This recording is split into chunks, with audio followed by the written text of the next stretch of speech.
오우 쉣, 쌀벌레 봐. 와우, 엄청 많아. 와우 쉣, 오 마이 갓.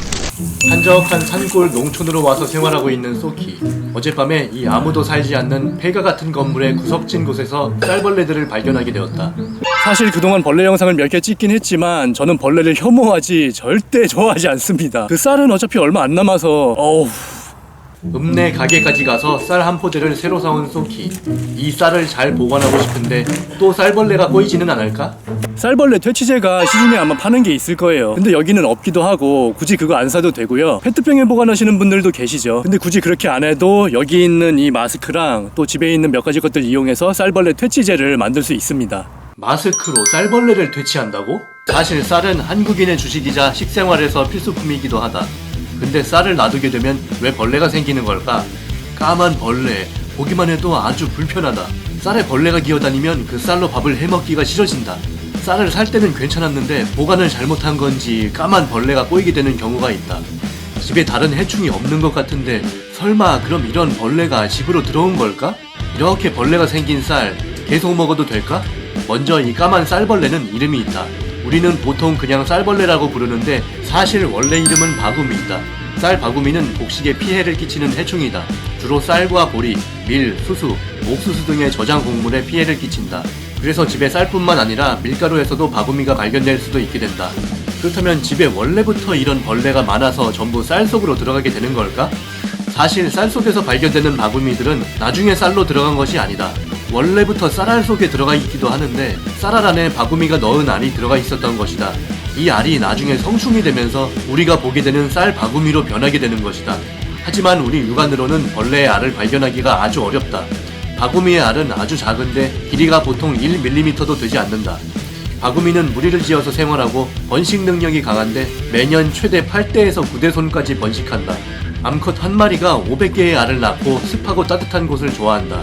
그래서 더운 열대지방에서는 1년에 7대손까지 번식하고 온난한 곳에서는 3대에서 4대 정도, 추운 지역에서는 1대나 2대손 정도 번식한다. 다시 말해서 기후가 따뜻한 지역을 좋아한다. 만약에 기후가 추운 야외라면 겨울잠에 들어가는데 아주 추울 경우엔 죽기도 한다. 바구미는 쌀알을 갉아먹고 살기 때문에 바구미가 많아지면 그들이 먹는 양도 많아지면서 사람이 저장하고 먹는 곡식에 큰 피해를 끼치게 된다. 일반적으로 시중에 판매하는 쌀은 모두 가공을 거쳤기 때문에 바구미가 생존할 수 없으므로 걱정할 필요는 없다. 다만 일부 포장이 새었다든지 혹은 운송 과정에서 바구미가 들어가게 되면 가정에서 얼마 정도 시간이 흐른 후에 알이 부화하게 된다. 알에서 유충으로 다시 성충으로 여기에 강력한 번식력이 더해지면 이렇게 화면에서 보는 것과 같이 된다. 대형 곡식 창고들은 분명히 위생적으로 관리하는 방법들이 있겠지만 우리 같은 보통 사람들은 어떻게 해야 바구미를 퇴치할 수 있을까? 사실 바구미는 오래된 쌀을 좋아한다. 그러므로 가정에서는 쌀을 많이 사놓고 보관하며 먹기보다는 조금씩 자주 사서 먹는 것이 좋다. 살 때는 수확하고 도정한 시간을 잘 살펴서 구입하면 이렇게 징그러운 바구미를 보지 않게 될 것이다. 그렇다면 가정에서 먹는 쌀에 이미 바구미가 번식했다면 그 쌀은 먹어도 될까? 바구미는 체내에 바이러스를 갖고 있지는 않다. 그리고 사람을 물지도 않기 때문에 바구미가 많지 않다면 그 쌀은 먹어도 된다. 쌀을 씻을 때 깨끗하게 씻으면 되는데 씻을 때 물 위에 바구미들이 둥둥 뜨기 때문에 깨끗하게 씻으면 되는 것이다. 태양빛에 잘 말리면 되지 않을까 싶기도 한데 이 방법은 좋지 않다. 태양볕을 쬐게 되면 바구미들은 쌀알에 더 깊숙한 곳으로 뚫고 들어가는 데다가 아주 뜨거운 정도가 아니라면 바구미들이 쉽게 죽지도 않는다. 설마 햇볕을 쬐고 죽었다 하더라도 쌀알이 마르면서 잘 깨지고 밥을 지어 먹으면 퍽퍽해진다. 그러므로 햇볕에 말리는 건 보통 권하지 않는다. 만일 바구미가 이미 엄청나게 많이 번식했거나 심지어는 쌀알보다 더 많아지게 되었다면 그 정도의 쌀은 안 먹는 게 좋으니까 아까워하지 말고 모두 버리길 바란다. 그럼 여기 이 마스크. 요즘 전염병 때문에 이런 일회용 마스크를 많이 사서 쓰게 된다.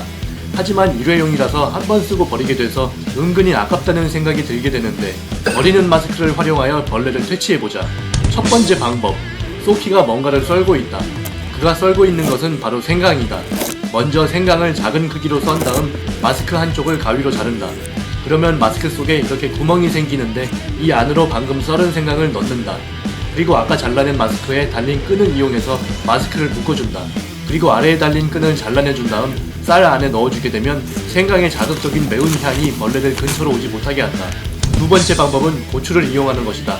아까와 같은 방법으로 고추를 작게 썰고 마스크 안에 넣고 묶어서 쌀 속에 넣으면 고추에 들어있는 캡사이신 성분의 향이 벌레를 근처로 오지 못하게 한다. 세 번째 방법은 마늘을 이용하는 것이다. 이건 일회용 마스크도 필요 없다. 마늘을 그대로 쌀 속에 넣어주면 된다. 마늘의 매운 알리신 성분의 향 때문에 벌레가 근처로 오지 못하게 된다. 그런데 마늘은 쌀벌레가 생기기 전에는 효과가 있지만 이미 쌀벌레가 생겼다면 마늘로는 없앨 수가 없다. 이럴 때 사용할 수 있는 네 번째 방법은 바로 이 소주를 사용하는 것이다. 소주를 쌀 속에 넣는다. 넣을 때는 병의 주둥이 부분이 나오게 넣어야 한다. 그리고 병 뚜껑을 열어주면 소주의 알코올 성분이 공기 중에 떠다니면서 벌레가 기절하게 된다. 술은 도수가 높은 술일수록 효과가 좋고 근처에 약국이 없어서 그렇지 약국이 있었으면 에탄올을 사서 사용하면 효과가 가장 좋다. 편안하게 쉬어보려고 시작한 소피의 시골살이 어째 여기 있으니 불편한 것도 많은 것 같고 다음 편이 궁금하시다면 구독해주세요.